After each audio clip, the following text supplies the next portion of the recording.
Always shop upstairs at Target. And I actually live around the corner 2 blocks from here, so I've been to that store many times and actually experienced buy online, pick up in store and all the apps. So, commercial time over, as they say. Okay, so let's go ahead and get started. I'm Kenneth Leung. I'm currently Director of Marketing at Oracle. My background is retail industry marketing, mostly in tech, working before with Cisco and IBM and Formex Software. Did one project in New York Fashion Week a couple of years ago. And so I'm asked to help moderate the panel today to talk about IoT and retail industry. So, Jill, Fraser, I'd like you to introduce yourself. Hi, I'm Jill Fraser. My background's predominantly entrepreneurial. When I was very young, I owned a brand called Virgil's Root Beer, which is still in supermarkets now. And then I went into e-commerce and digital advertising and finally founded Jill Milan with my co-partner. And so we make handbags that are sustainable, cruelty-free, and they've been to the Oscars. They've been carried by Jennifer Lawrence and a number of other celebrities too. Good evening, everyone. I'm Josefina Aguayo. I currently lead partnerships for a tech startup here in the Bay. My retail background started at Macy's in New York just about 12 years ago. I was an omni-channel marketing director for Macy's for 10 years, and I managed 3 verticals of business, 3 families of business. Just about 2 years ago, I moved here to the Bay, and I've been with 2 startups. The first startup was Walker & Company, which is a multicultural, I'm seeing some head nods. They're a multicultural beauty and grooming brand company, and currently with a tech startup. Hey everyone, I'm Eric Fitzgerald. I also recently moved to the Bay from New York City a couple of years ago. I've been in fashion for 20 plus years now, and I currently am an independent consultant working with companies primarily in the areas of brand management, business strategy and planning, as well as business development. And I also do on the side business coaching for emerging brands and early stage fashion brands as well. Thank you. So let's go ahead and get started. So I don't know if any of you have been paying attention to the news lately. There's been a lot of talk about the retail apocalypse, the fact that retail stores are in trouble. CNBC recently did this huge headline article that says online shopping overtakes brick and mortar for the first time, and then within 24 hours had to basically had to do a redo like twice.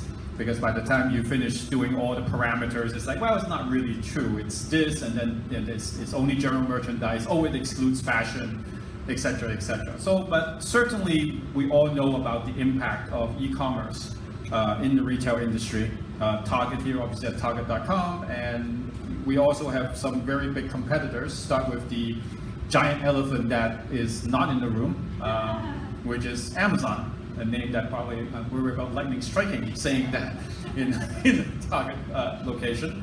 So, thinking about Amazon, they've certainly gone into the fashion, business. They've started curating. But if you take a look at the subject here, we're talking about today is IoT and retail. A pure e-commerce vendor like Amazon probably has less things that they can benefit from IoT than a mixed brick and mortar and e-commerce. So I want to get the panelists' perspective in terms of, where do you see, is it a fight of e-commerce versus store, winner take all? Is it a mix?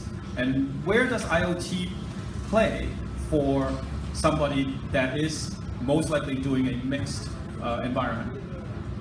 I'll start that off. So just about 5 years ago, Macy's went omni-channel.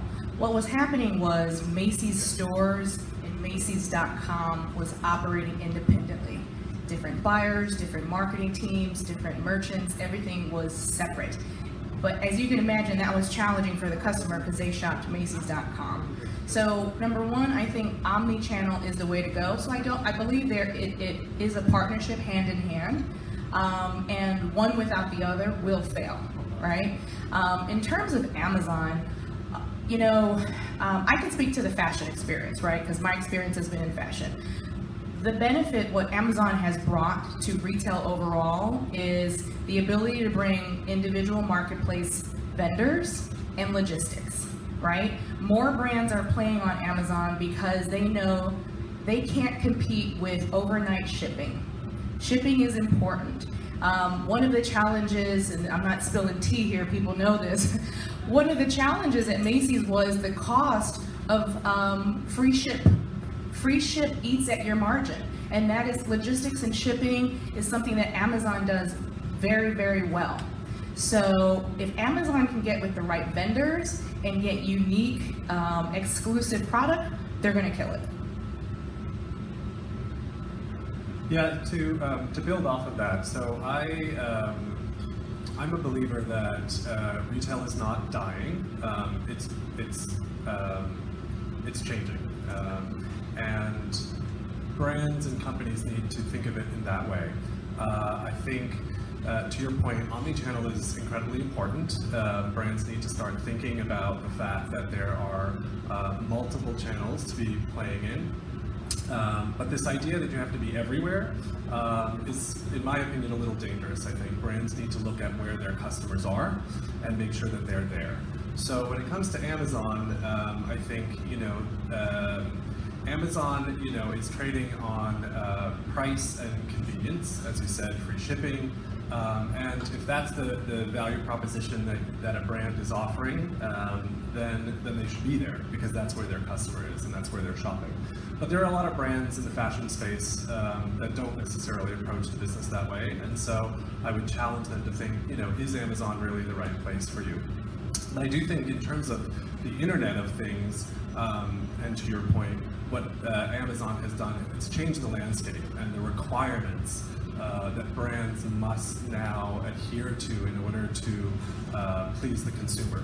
And so that's where I think Internet of Things can really play a role outside of the Amazon sphere, to help brands really figure out how to compete with the monstrosity that is Amazon, but that has changed the landscape and has changed how consumers consume product, how they want to, how quickly they want to get it, free returns, all of that. So there's an opportunity for technology to play a role there as a way to compete against someone like an Amazon.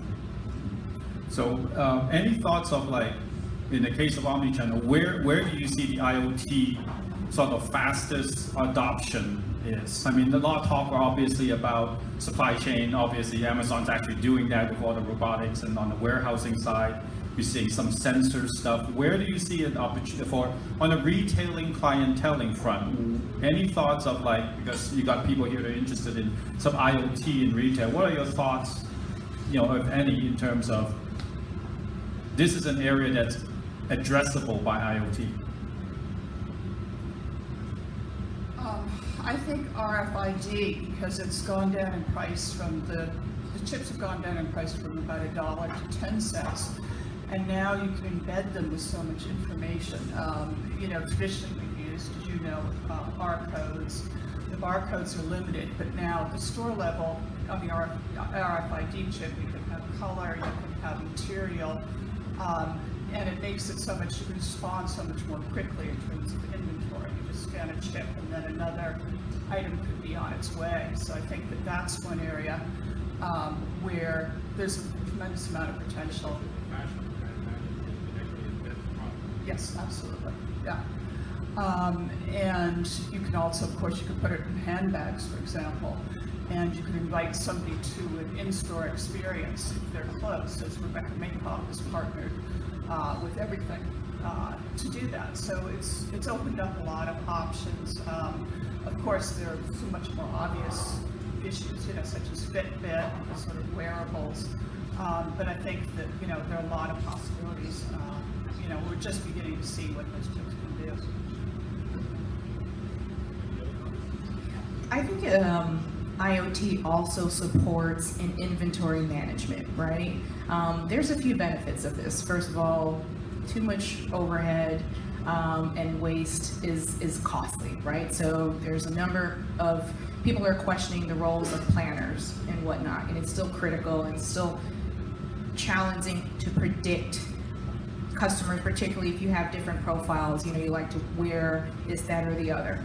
I think that it can support with inventory management for overage, and it's not always a bad idea to have limited capsules. So I think that geographic distribution for inventory and managing production, this type of information helps, the insight helps. Yeah, just to add on that, I think having been on the back end of fashion for quite some time, I think the inventory management, one of the unique things about fashion at retail is the number of variants, right? So it's an industry that requires a lot of options, a lot of variants, and then you add in things like sizes, colors, lengths on pants, and you really get into massive inventory. And so the industry's always really struggled with that. And again, you've got industry inventory that I like to compare it to, it's like selling milk, right? It goes bad, right? There's a time frame on fashion. And so you've got to move through inventory very quickly. So I think in that sense, inventory management becomes incredibly a benefit of the Internet of Things. But I think I warn against looking at these things as solutions. I think these are tools and tactics. But what we're seeing in the retail industry right now is a fundamental change to the paradigm. And just to think that you can add some of this technology and that's going to solve all your problems is really misguided. I think brands really need to kind of take a step back and look at the bigger picture and understand that retail is changing and the old ways of doing things just don't work anymore. And certainly, IoT is not the only solution to everybody's problem. That's why it's interesting if you stay through the panels today with IoT, followed by augmented reality, followed by blockchain. If you think about all three of them, they interact. And I'm also thinking about some of the areas I work in, like artificial intelligence, machine learning. That all sort of drives the total solution to the problem, not just IoT solving everything all at once, which we certainly agree with. And when we're done with some panel discussion, we'd like to hear perspectives and questions from the audience. We want to make sure that we have enough time for that. So jumping from a retailer transition, as you know, in retail, there's really two pieces. There's the retailer side, and there's the manufacturing, the brand side, who really make the product. In some cases, there's now a vertical integration, and you see converged, manufacturers and retailers. But otherwise, there's always that push-pull between manufacturers and retailers. Everything from the assortment, the lead time, especially in fashion. It's that design phase, from the art drawing to runway, which is itself is only the whole runway industry is also changing in terms of when they do their seasons, and then delivery to the store. Where do you see IoT play in that sort of that interaction between the brand to the customer, because most of them do have to go through retail? Any thoughts on that area from a brand side? Because you think about who's going to spend money on IoT, it's either the manufacturer or the retailer. Start.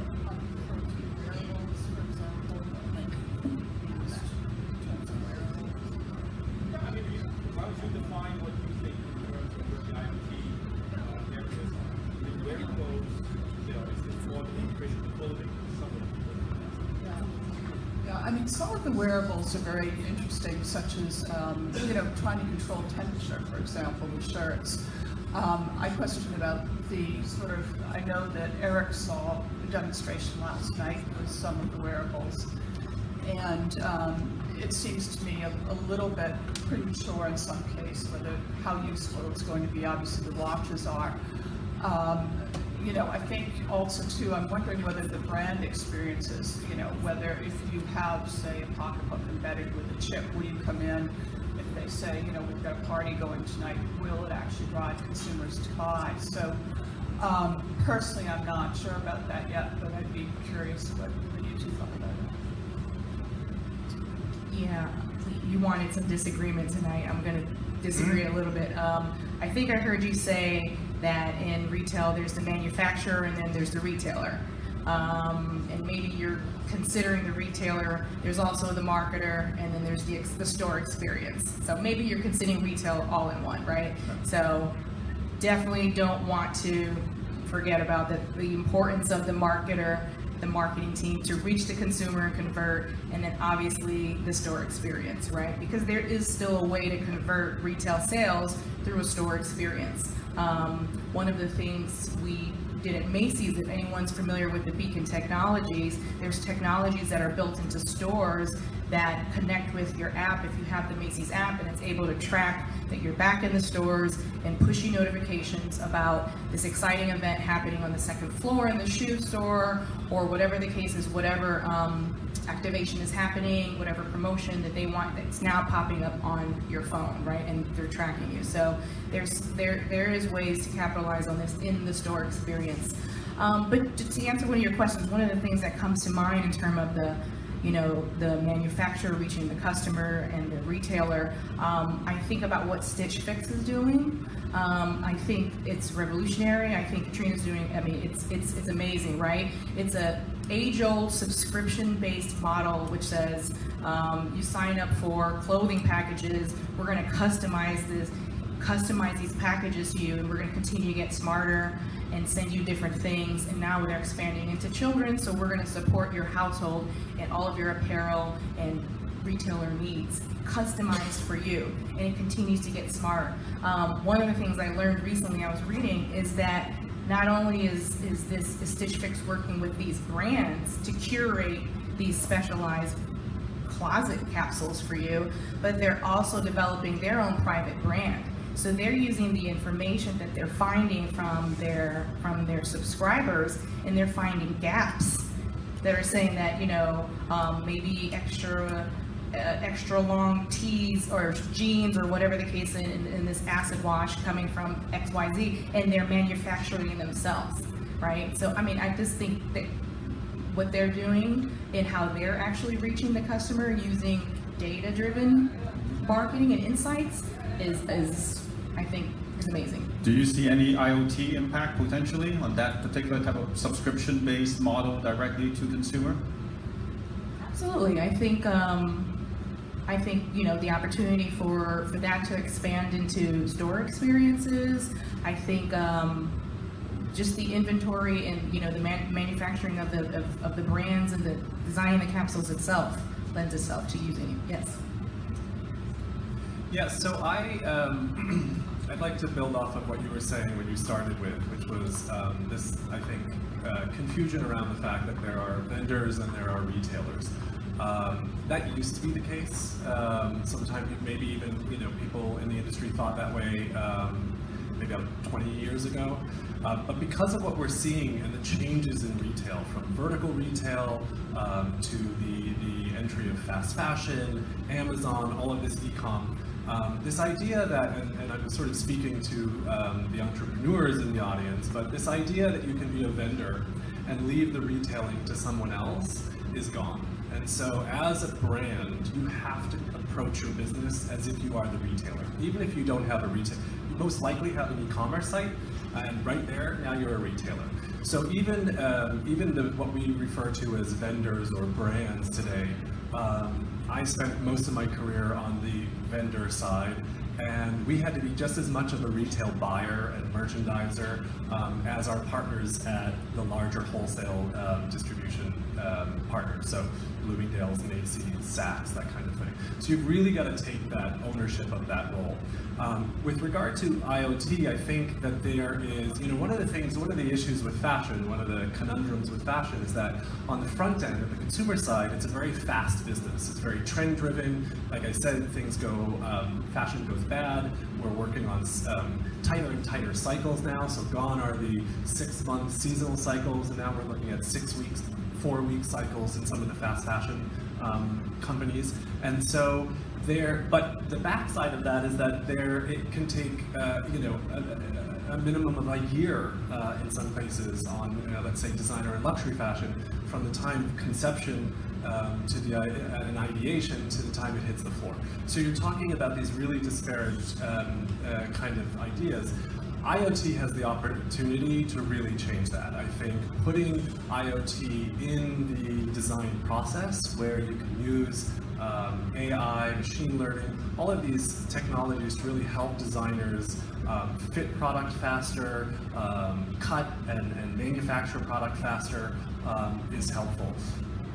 And again, this is where my work with entrepreneurs kind of factors in, but my fear is that some of this becomes too commonplace and heightens the barriers of entry. You know, we continue to hear from the consumer that they're not finding what they want out there, that fashion is kind of dull, and except for a few brands that are doing incredibly well right now, especially at the designer level, you know, people are kind of bored with what's going on in fashion. And I think part of that is because we have created a system that doesn't allow for young new talent to kind of really blossom and show their talents. I've worked with a number of very talented young designers who just can't cut it because the industry is so competitive and the barriers to entry are so high. So on the one hand, I think IoT really helps streamline the process of design, production,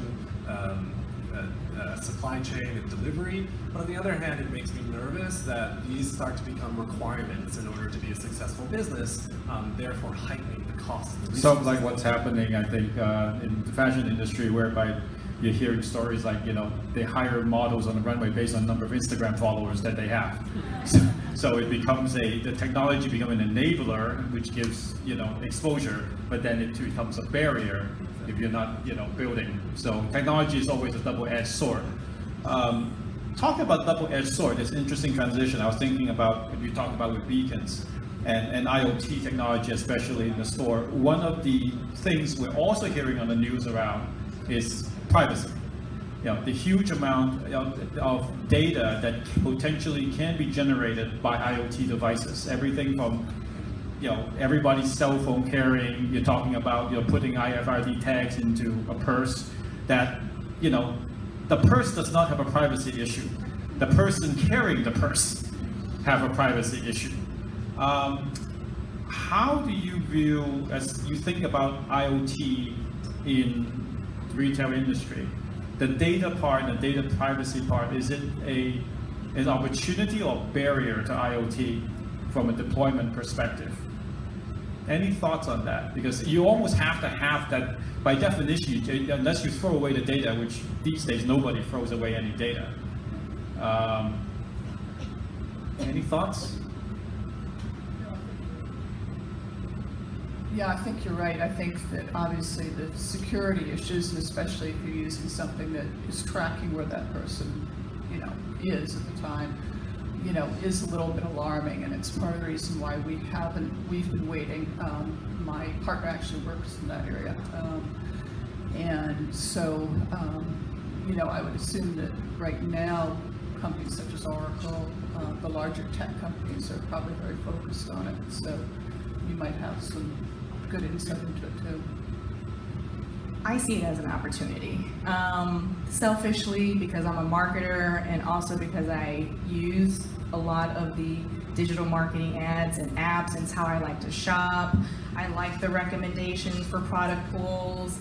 I really do enjoy browsing. I love photo search for lookalike items and things like that. But I also, because I know a number of engineers, and I know that if someone has built it, they can build parameters around it.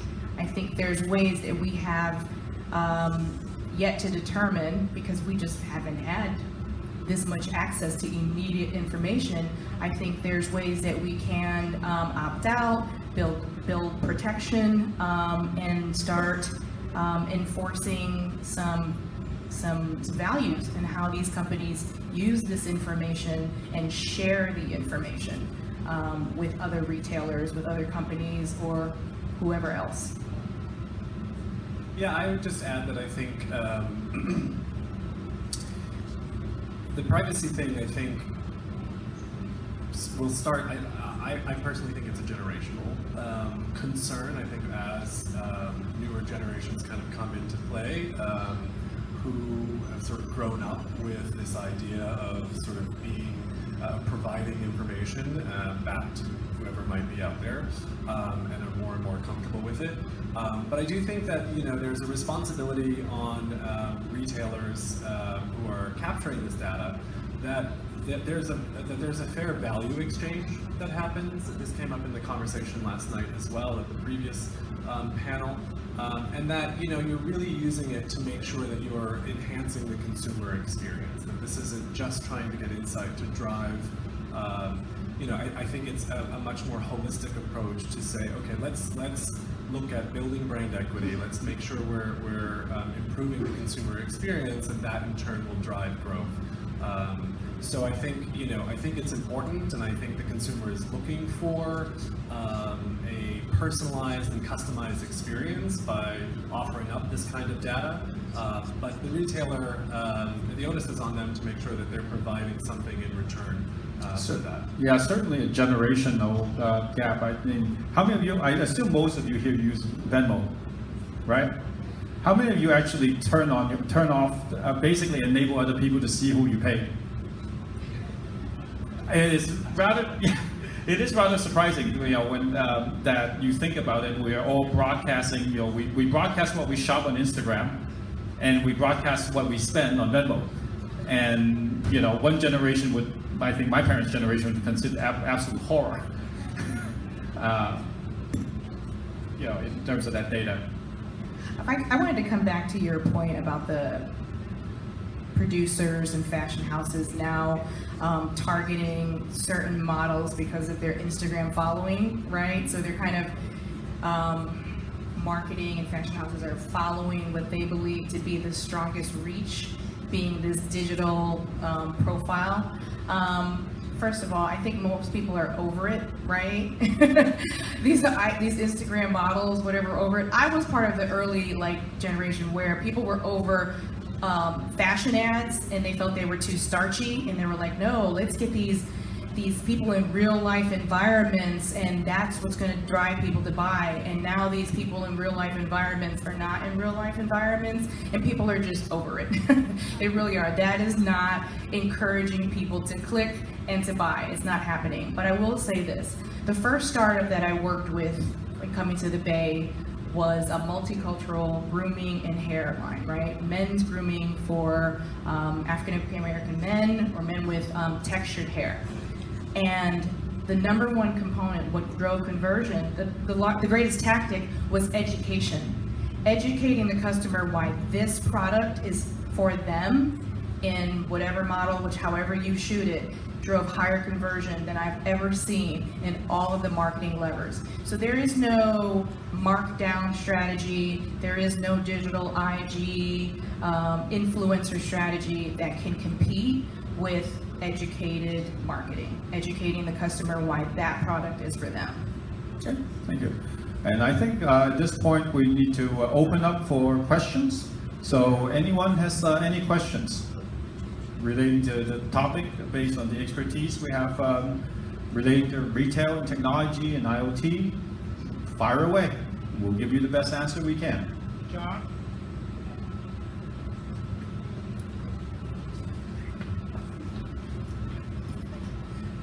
Are there any use cases of ecologically beneficial activities, like in the growing process or in the grazing process for leather, being tracked by IoT that you're aware of? Anybody on the stage where there's a small, potential for huge luxury market of ecologically advantageous fibers?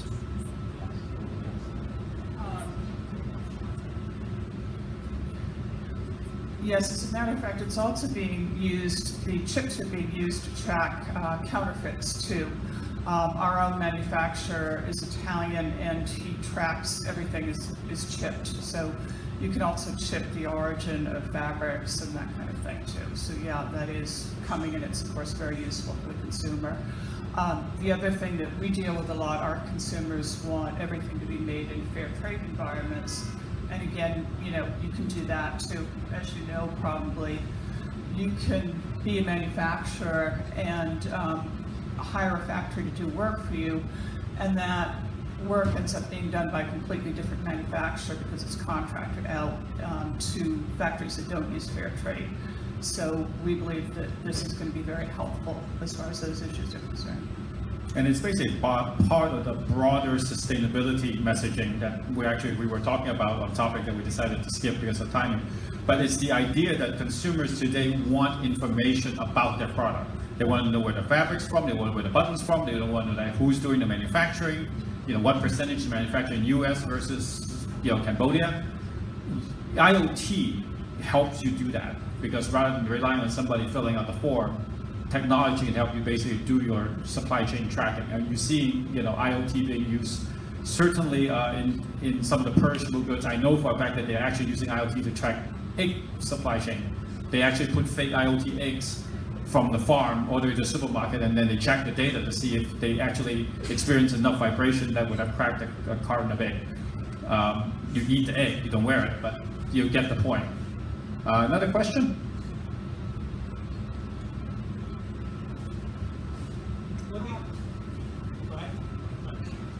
My question is, that technology is super good. I agree on 100% that it's very helpful to understand, insights of your, customers' side in terms of fashion, what kind of product they need.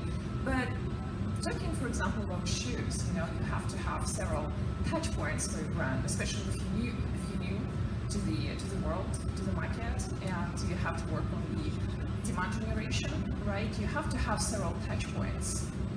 Do you agree? So what would you recommend for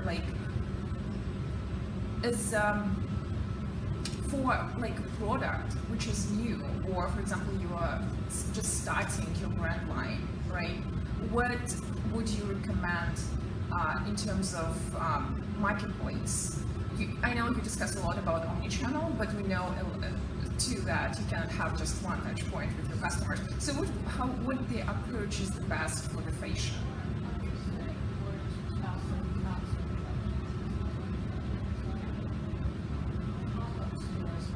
Being used a lot, tiny little pop-ups to test 6 or 7 products for consumers. So that might be a good way to go. And Eric might have, I know he consults in this area. Yeah, I think what you need to do first is think about who you're trying to touch, right? That sounds weird, but who are you trying to engage? That would be my first recommendation, and then step back from that and think about where does that customer shop. The point that I was making earlier is omnichannel is this idea of sort of being everywhere that a customer is, and that's important. But more importantly, be everywhere that your customer. And I think what's happening, because we see so much development within the fashion industry. Let me tell you, 20 years ago, fashion was a different beast. It was a bit more of a smaller club. Because of digital, because of e-commerce, you have a lot more players in the marketplace.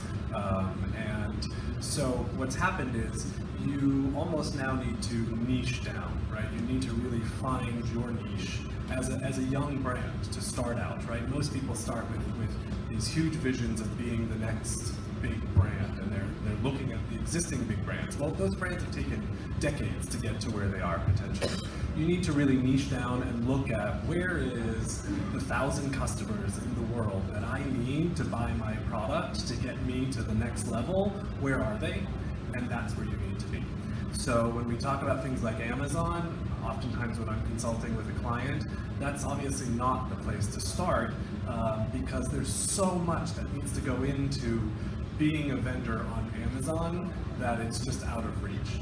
But your own platform, an e-commerce platform, maybe some other marketplaces or platforms that are catered to your type of product and where your customer is going to be.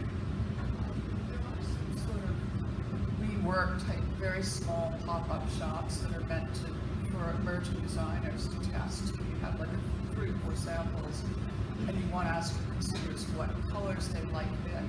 I would recommend, taking, if you have the resources to do it, make a couple samples, ask them about colors, you can show them the fabrics, and get their feedback at one of these pop-ups because they can touch it, they can give you sort of real-time feedback. We didn't do that, and I regretted it very badly that first year, so it is essential. Question? Hi, I'm Anya. I work for LVMH, which is a big luxury conglomerate. So in the luxury space, what would you say are some limitations to the oversupply of data and the oversupply of customization? If you think of Stitch Fix using the data to launch its own future brand, or Belay from Amazon on the skincare perspective, where is the point where customers stop to be delighted because they've gotten exactly what they want and not something totally new and unexpected that would still be a big success?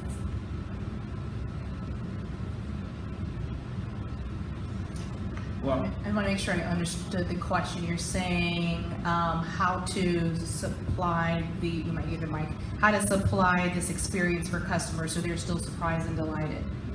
Okay, and you're coming from LVMH.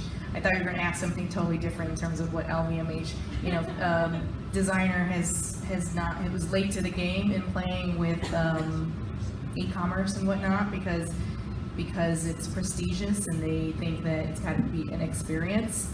And I think that's just it. I think that, speaking to designer, I think that there are ways to have experiences online where you draw them in, where still touching and feeling a high ticket price item is the ultimate conversion, but using display, digital marketing, and experience walking through the store, or even several years ago, Fashion Week, it was always about coming to Fashion Week and being in the seat and all of that. Macy's started displaying certain shows in the windows so more people can experience Fashion Week. And it was much to the disagreement to several folks that you're supposed to be there and it's a specific crowd, but it just gave it more reach. So it all it did was give legs through a display and another outlet, and it's still about the fashion. It's still about the customers now want to walk into that luxury house and touch and feel the product, but it took it out of an old stuffy, an older stuffy fashion house and gave it fresh breath. I hope that answers your question. I would say I was interpreting a question about the concern of being over data driven in product offering. I would say years ago I was doing an executive briefing. I'm trying to remember who it was, and the manufacturer told me, he says, I have two groups of people. I have the numbers marketer who, it's Frito-Lay years ago, and they said, we would run campaigns based on data. Just half the data, we create things based on data, and I consider them to be good to help me protect my market share and break even and maybe nudge it by half a point. Then I have the people I never show in public that's coming up with all sorts of crazy ideas, and you take your chances there. And you make sure you got 3 or 4 of them in the pipe, because you could throw something out there, just bombs in 30 seconds. And this was fast, this was snack food, so it was easy to just launch something in a limited market and nobody buys it. You just shove it off in the corner and just try something else. It's a lot tougher for enough. To do that. But having that ability to do stuff that's contrarian to the data. Because I think, just like Steve Jobs didn't have a focus group when he came up with the iPod, there is that degree of you just catch the genius wave and hang on for your dear life. Yeah, I just want to add to that, because this kind of goes back to what inspires me and my career in fashion, which is I'm so fascinated by the idea that fashion is really the intersection of creativity and commerce. And there's very few other industries where that is so profound. And my fear, to your point around all of this technology and data and all of these things, the roads that we're going down, is that we really do lose the artistic and creative element that really is what drives a lot of people's interest. People wear fashion because they are trying to create a unique statement about how their own uniqueness. And we need to ensure that that brands provide that same level of uniqueness, so that when a customer who's looking for that, they want to experience that with a brand rather than just out on their own. And so if brands constantly focus on the data and just give customers what they want, that's an important part of it, absolutely. The industry has shifted. 20 years ago, it was about designers dictating to the consumer, right? I remember early 2000s, there was this big notion of designers are now looking at the street, and we're seeing things on the runway that we already see on the street, and the designers are taking that influence. Well, fast forward, close to 20 years later, and we're talking about data and the consumer, not just what's happening on the street, but the consumer is telling brands what they want. But I think we need to be careful that we don't get too bogged down in that. And I think that's where we are right now. There's a lot of consolidation, and there's a lot of data that's doing all of this, and we're losing some of that spark. Okay. And I've just been told that I am timeout, and I know you asked the question, so just out of courtesy, we do transition, but we'll make sure your question get answered. We'll just answer your question, but unfortunately I've been told I need to bring along for the next panel. So thank you very much for your time, and we probably will be here in a few minutes. Yeah, I'm the bad guy, I'm sorry. Thank you guys so much. If you wouldn't mind, we'd love to grab a photo with you. Charles, right here, we'll just bring you over here. We're gonna go ahead and get this switched out and get ready for our next panel. While we do that, I mentioned that this is an IoT space, and if you happen to have an IoT product or know someone that does and would like to see your product here at Open House, we'd love to talk with you. Our buyer for the space is here tonight, Mario Ingram. So if you have any questions about how to do that, how to get involved with Target, he'd be happy to, I'm totally putting him on the spot, he'd be happy to connect with you tonight.